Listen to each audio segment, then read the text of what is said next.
Senhor presidente, senhores deputados, deputada Mara Caseiro, público que nos prestigia aqui pela TV Assembleia. Não vim à tribuna, mas o debate ele ganhou uma conotação que me exige pronunciar a respeito desse assunto. É lamentável que um assunto tão importante, pertinente e que deve ser discutido, ganhe a conotação de discussão de Lula e de Bolsonaro, iniciado pelo deputado Pedro Kemp na sustentação de existência de golpe. Eu já disse a essa tribuna que não existe golpe.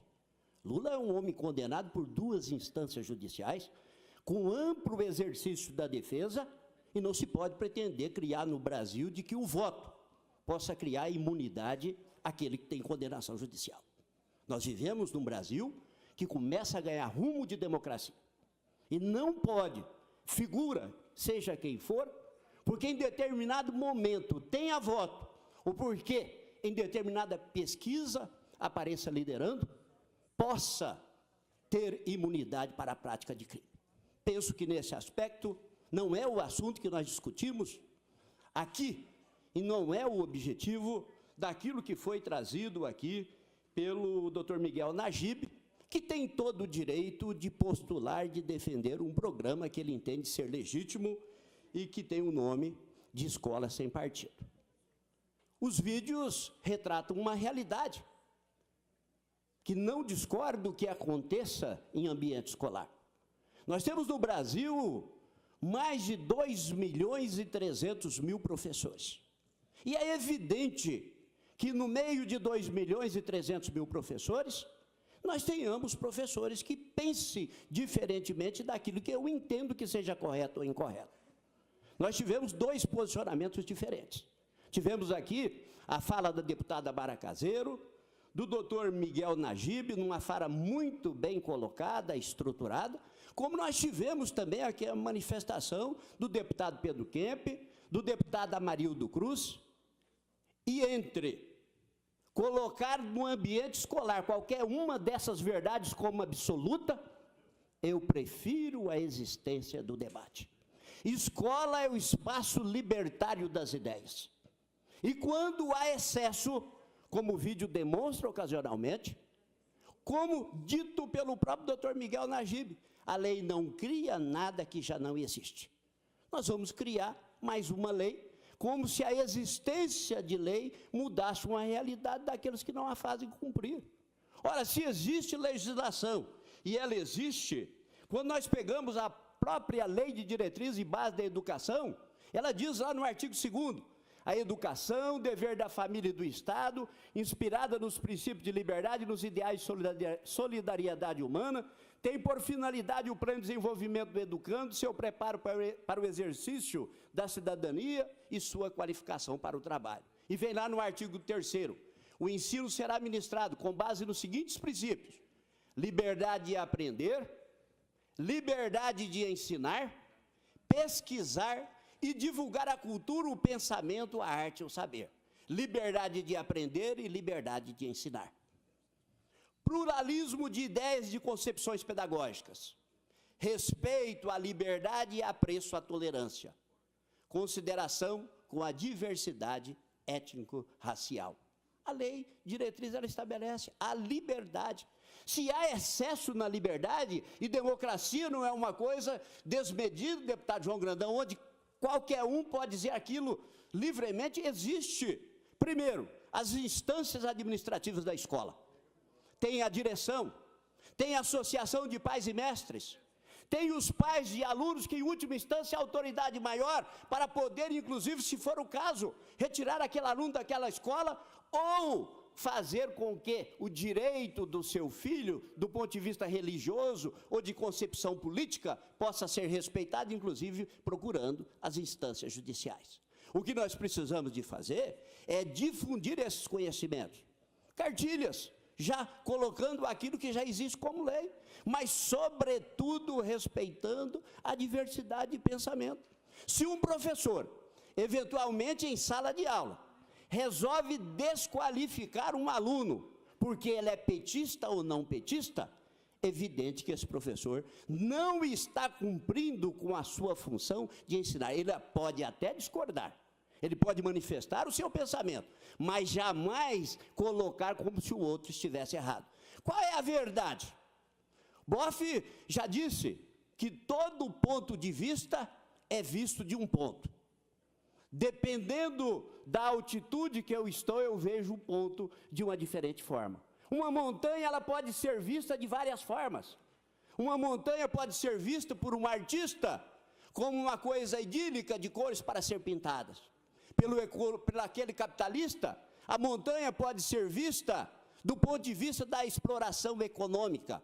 Do ponto de vista religioso, eu posso ver a montanha como um local de adoração. Eu posso ver a mesma coisa com diversos pontos de vista. Tentar imputar à escola uma verdade absoluta, como eu ouvi na fala do deputado Pedro Kemp, na concepção das suas ideias, como se elas fossem verdade absoluta, ou no plenário, o desrespeito àqueles que pensam diferente, não é democracia. A democracia, ela se vence no debate. A democracia se impõe através, deputado João Grandão, da manifestação e, sobretudo, das diferenças que nós temos. A bancada do PT enriquece essa casa. Eu digo sempre, deputado Amarildo, tendo concepção diferente e várias vezes vindo a essa tribuna, manifestar a minha oposição, às vezes as ideias manifestadas pelo Partido dos Trabalhadores. Mas essa casa seria muito pobre se nós não tivéssemos a divergência. É exatamente no embate, é exatamente na divergência, é na antítese que se constrói as grandes sínteses.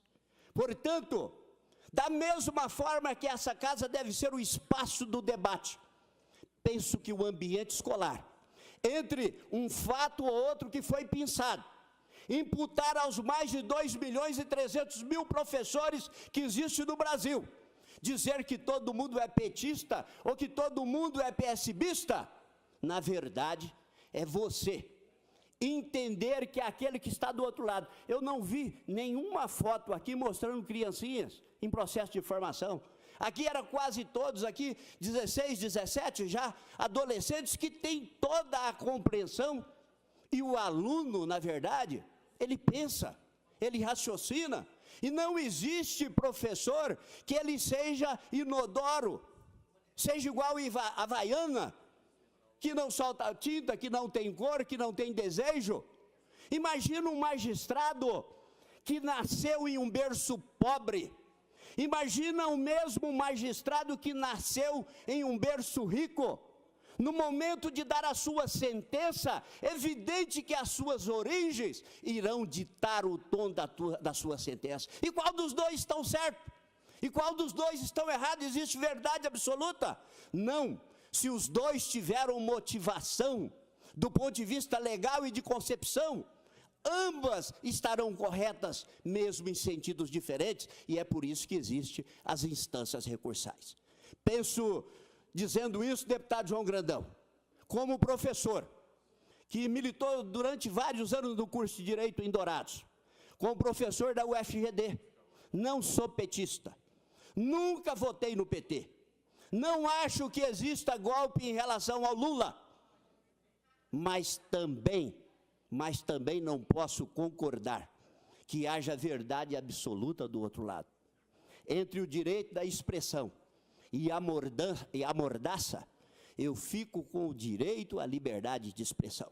Escola é o espaço libertar das ideias. O professor tem todo o direito de se manifestar. O aluno tem todo o direito de discordar. E se há ofensa ou gravame aquilo que já existe na legislação, procura as instâncias recursais. Não é a existência de mais uma lei que irá fazer mudar o posicionamento deste ou daquela pessoa. Então, portanto, eu encerro a minha fala, dizendo... O senhor tem 3 minutos, deputado. Eu encerro a minha fala, meu caro presidente de exercício, deputado João Grandão, dizendo que, volto mais uma vez aqui, aquilo que diz o grande José Ortega y Gasset, educador e filósofo espanhol, considerado assim um dos grandes pensadores do século XX. E ele dizia aos professores: sempre que ensinares, ensina duvidares do que está ensinando. E da mesma forma, volto a Sócrates, que dizia: não posso ensinar nada a ninguém, só posso fazê-los pensar. E eu não tenho dúvida nenhuma, quando eu olhava a pesquisa lá, e indagava sobre o Lula, parte dos professores colocaram 30 e poucos por cento como positivo, 40% colocou como tanto faz, e um percentual colocou como negativo. Portanto, aquilo reflete que no ambiente escolar nós temos todos os pensamentos e todas as tendências. É exatamente o fato, deputada Amarildo, já concedo a parte a Vossa Excelência para poder encerrar a minha fala. Da mesma forma... Deputado, não cabe mais a parte. Se eu quiser ceder 1 minuto para ele, não tem Eu vou ceder 1 minuto, não é? Porque é importante ouvir o deputado Amarildo. O deputado Barbosinha, parabenizar a Vossa Excelência, sempre uma posição muito clara, objetiva, independente respeitando as posições partidárias. Então, e o maior, acho que das grandes conquistas que se tem no ambiente escolar, como qualquer outro ambiente, dentro da democracia, é exatamente a preservação dessa possibilidade de se dividir, de se expressar sobre a mesma questão com vários pontos de vista. O debate, essa liberdade, isso é o que tem de mais reluzente dentro da escola. Então, e na prática você não consegue cercear isso, não tem lei que vai cercear isso. É inerente ao ser humano, não existe esse tipo de coisa. Quando falam mordaço, uma série de coisas e tal, é porque vê-se a ameaça desse tipo de questão que tem que ser encarada numa sociedade moderna e avançada como uma grande conquista e uma grande qualidade existente na escola, não o contrário. Era só essa observação. Muito obrigado e parabéns pela brilhante manifestação. Agradeço, Para concluir, deputado. Agradeço, incorporo a manifestação e encerro, deputado João Grandão, dizendo que eu gostaria muito de ter uma sala de aula que tivesse Pedro Kemp, que tivesse doutor Miguel Najib, que tivesse a deputada Mara Caseiro, que tivesse o deputado Amarildo Cruz, para poder expressar os seus pensamentos e permitir que alunos que não são acéfalos possa, dependendo da sua condição de vida, escolher qual é a melhor forma de viver, qual é a melhor forma de se expressar politicamente. Muito obrigado, senhor presidente.